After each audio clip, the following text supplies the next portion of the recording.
Well, this time next week, we are more than likely to be discussing who will be the next US president, but there's still 5 days to go, which in politics, as we all know, some more than others, it is a very long time. It's been a big week over there, so joining me now to discuss it all is RNC Co-Chair and, of course, Donald Trump's daughter-in-law, Lara Trump. Lara, welcome. Again, I'll start with, how are you? You must be exhausted. I'm totally crazy. The end of a campaign is always hectic. It's always high pressure. It's always, a time where you're sleeping very little. But I think the gravity of this one has honestly kind of hit all of us in the family. I know it's really hit me. We've been doing this, Erin, for 9 years. I mean, since the day my father-in-law came down the escalator in Trump Tower to announce his run for president, this has really been our lives. And I cast a vote today. You can see my I voted sticker for my father-in-law for the last time. I know this will be it. I know he's going to win, but it was a bittersweet moment. And so I think that we're all just putting it all out there, everything we have left, for the next couple days up until this thing is over. But to say we're tired is an understatement. I tell people all the time, I cannot do another 3 a.m. night. I need this election to be such a blowout for Donald Trump that we go to bed early on election night knowing he'll be the next president, because I can't wait to go to sleep. That's the best incentive I could have ever heard for a Trump win. Why do you think he will win, and what is the greatest threat to him not winning? Well, I think that, there was a special energy in 2016, and it was an energy that honestly the mainstream media missed. No one saw in the polling, but whenever you got out among the people of the country, when you traveled to different states, talked to people on the ground, traveled through an airport, went to restaurants, you could feel that energy out there. I feel the same energy right now that I felt in 2016, but it's amplified. It's like on steroids right now. Look, I think the gravity of this election is very clear to every American. You have an opportunity to get your life back, to get more money in your pocket, to see prices go down, to see a secure southern border, to see peace instead of wars around the world.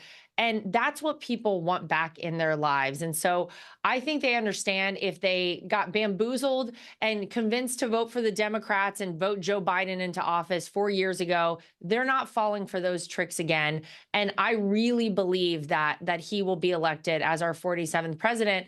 What's the greatest threat to him? Look, we know that we have a hostile mainstream media in America. We know that they tend to always assist the Democrats and sometimes not tell the full truth about Republicans. That's been going on, though, for 9 years. And I think the American people are kind of smarting up to what's going on with that. Billionaire Mark Cuban has said that Trump doesn't surround himself with strong, intelligent women because he doesn't want to be challenged by them. Is that up there with one of the most offensive things you've ever heard? Because you spend a lot of time with him. Oh, Mark Cuban. Yeah, it's almost as though they're trying to sink their campaign totally. First, Joe Biden, of course, called us all garbage. And then Mark Cuban came in just to take anybody left standing out and say that all the women who support Donald Trump, who, again, want safe communities, want a great future for their children, want a secure border, want more money in their pockets.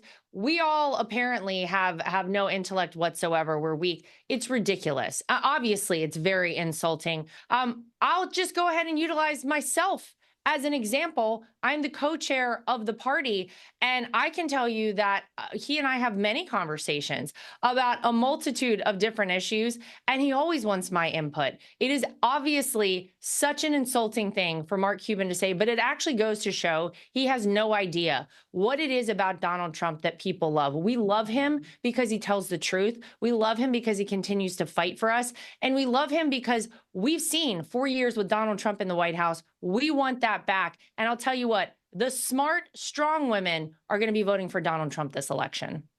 I'd love to know, have you ever challenged him, and how does he take being challenged by a woman? Of course. Oh, he and I will have a conversation about many different things. And sometimes I don't agree with him, and I'm very honest with him. there's a nice way to disagree with one another. And he always takes what I have to say into consideration. And I think it's one of the really charming qualities that he truly has. He can take criticism, constructive criticism, very well. And he really does want opinions of people around him. And I'm sure I'm not the first person to say that. In any time that you're with Donald Trump in a group of people, he always asks for people's thoughts and opinions on things. And of course, he makes the ultimate decision. But I certainly have had my fair share of conversations with him where I didn't agree with him. And sometimes he changed his mind and did something differently based on what I said. So, of course, Mark Cuban would know nothing about that. Of course he wouldn't. I need to know who came up with the garbage truck idea and how did they get one literally within seconds to the airport? Well, this is the ultimate Donald Trump turning lemons into lemonade, right? Of course, Joe Biden insults us all and calls us all garbage. And Donald Trump says, you know what? We're not garbage. And if you think we're garbage, then I'm the garbage man. And he shows up in less than 24 hours, I even think, after that comment, in a garbage truck with the vest on, the whole thing. It was fantastic. We have a really creative campaign team. I will say that. If you look at any of the Team Trump social media accounts, you will see we're pretty funny, we're pretty witty, and we have some really good ideas. So it was a team effort. And the fact that our team in Wisconsin executed getting a garbage truck with a Trump van sign on the side of it in less than 24 hours, I got to say again, kudos to them. They really killed it. Well, I think if you can do that, Lara, you can run a country. Now, final question from me. Kevin Rudd, our ambassador, he's had many things to say about your father-in-law, Donald Trump, over the past few years. Vast majority, if not all of it, not positive at all. What's your take on whether or not someone like Kevin Rudd can stay in that position if he wins? Or should Australia be looking to put someone else in who hasn't said such damaging things like he's a traitor to the West?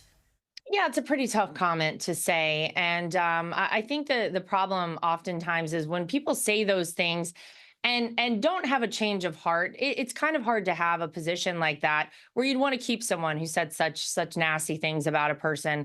Donald Trump is, of course, the opposite of a traitor to the West. He's literally saving the free world.